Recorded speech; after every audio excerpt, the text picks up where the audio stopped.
తలుపు చెక్కతోనేమో జగన్ రెడ్డి గారికి వ్యతిరేకంగా ఉన్నటువంటి పార్టీల వైపు తలుపు చెక్కను ప్రయోగిస్తారు. జగన్మోహన్ రెడ్డి గారి పైన తమలపాకు ఏదో అట్లా టచ్ చేసినట్టు, ఏదో తమలపాకుతో బుగ్గ మీద కొడితే ఎలా ఉంటుందండి, ఆ రకంగా జగన్ రెడ్డి గారికి తమలపాకు.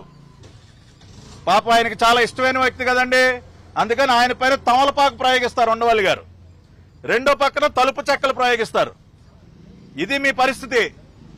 నిన్న ఇంకొక మాట కూడా ఒప్పుకున్నాడు ఉండవల్లి గారు. జగన్మోహన్ రెడ్డి గారు అంటండి ఆయనకి చాలా గొప్ప మేలు చేశాడంట. ఏంటయ్యా మేలంటే, ఈయనకి కావలసిన విధంగా ఈనాడు రామోజీరావు గారి పైన ఆయన ఒక అఫిడవిట్ వేశాడంట.